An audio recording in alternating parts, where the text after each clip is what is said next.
Chapter 2. Who is the man who rides past? Tell me a story, Anne-Marie, begged Kirsty as she snuggled beside her sister in the big bed they shared. Tell me a fairy tale. Anne-Marie smiled and wrapped her arms around her little sister in the dark. All Danish children grew up familiar with fairy tales. Hans Christian Andersen, the most famous of the tale tellers, had been Danish himself. Do you want the one about the Little Mermaid? That one had always been Anne-Marie's own favorite. But Kirsty said no. Tell one that starts with a king and a queen, and they have a beautiful daughter. All right. Once upon a time there was a king, Anne-Marie began. And a queen, whispered Kirsty. Don't forget the queen. And a queen. They lived together in a wonderful palace and... Was the palace named Amalienborg? Kirsty asked sleepily. Shh, don't keep interrupting or I'll never finish the story. No, it wasn't Amalienborg. It was a pretend place. Anne-Marie talked on, making up a story of a king and queen and their beautiful daughter, Princess Kirsten. She sprinkled her tale with formal balls, fabulous gold-trimmed gowns, and feasts of pink frosted cupcakes until Kirsty's deep, even breathing told her that her sister was sound asleep. She stopped, waited for a moment, half expecting Kirsty to murmur, Then what happened? But Kirsty was still. Anne-Marie's thoughts turned to the real king, Christian X, and the real palace, Amalienborg, where he lived in the center of Copenhagen. How the people of Denmark loved King Christian. He was not like fairy tale kings who seemed to stand on balconies giving orders to subjects, or who sat on golden thrones demanding to be entertained and looking for suitable husbands for their daughters. King Christian was a real human being, a man with a serious, kind face. She had seen him often when she was younger. Each morning he had come from the palace on his horse Jubilee and ridden along alone through the streets of Copenhagen, greeting his people. Sometimes when Anne-Marie was a little girl, her older sister, Lise, had taken her to stand on the sidewalk so that she could wave to King Christian. Sometimes he had waved back to the two of them and smiled.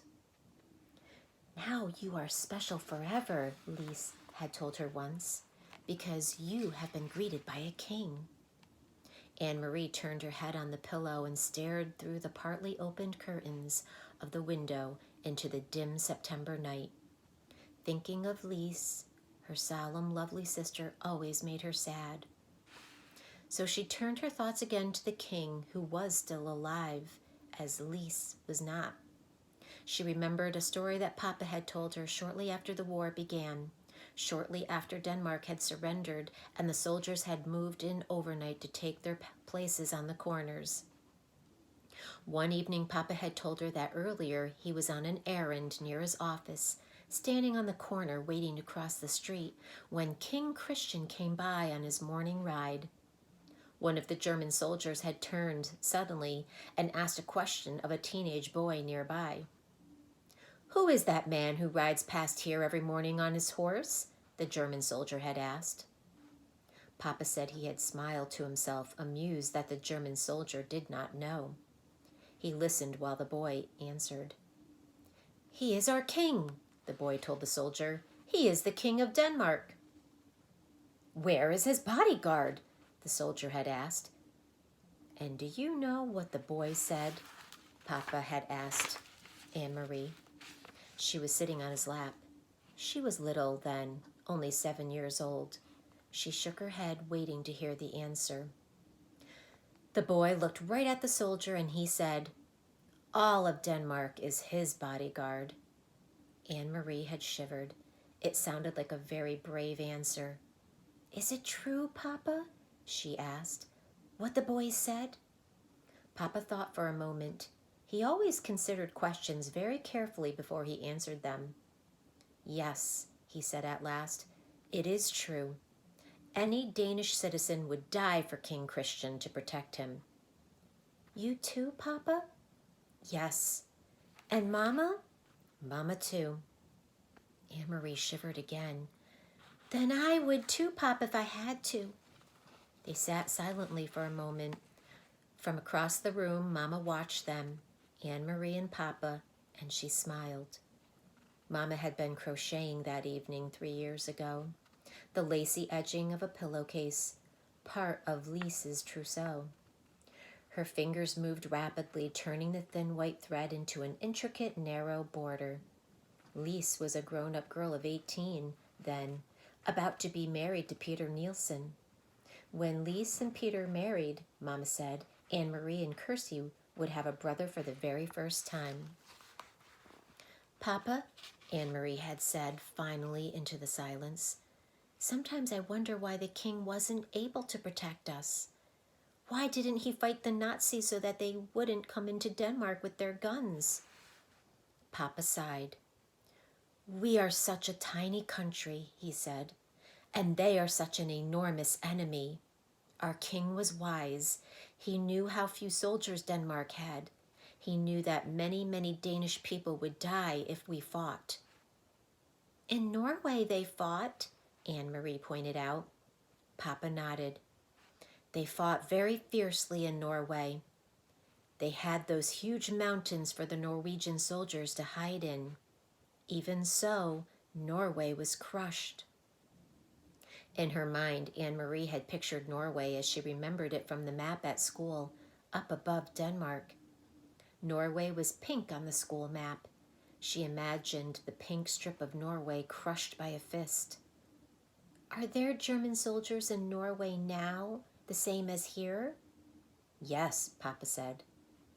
In Holland, too, Mama added from across the room, and Belgium and France. But not in Sweden, Anne-Marie announced, proud that she knew so much about the world. Sweden was blue on the map, and she had seen Sweden, even though she had never been there. Standing behind Uncle Henrik's house, north of Copenhagen, she had looked across the water, the part of the North Sea that was called the Kattegat, to the land on the other side. That is Sweden you are seeing, Uncle Henrik had told her. You are looking across to another country.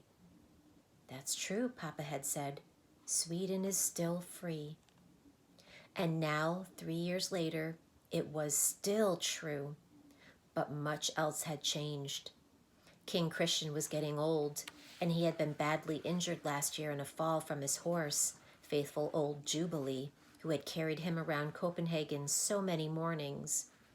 For days they thought he would die, and all of Denmark had mourned. But he hadn't. King Christian X was still alive. It was Lise who was not.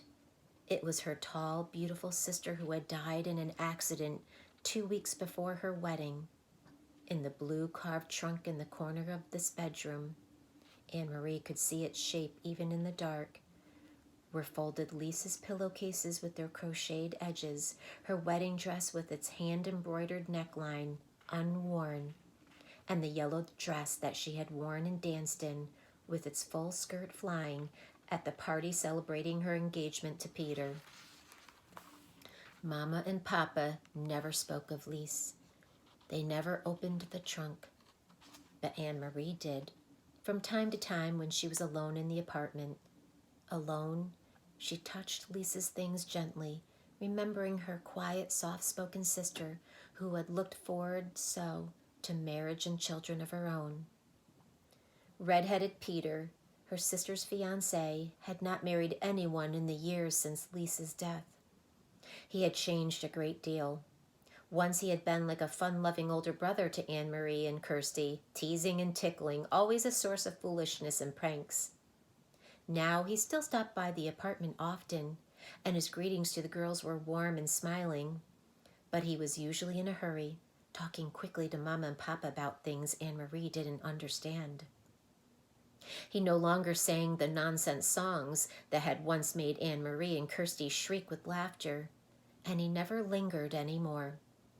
Papa had changed too. He seemed much older and very tired, defeated. The whole world had changed. Only the fairy tales remained the same. And they lived happily ever after, Anne-Marie recited, whispering into the dark, completing the tale for her sister, who slept beside her, one thumb in her mouth.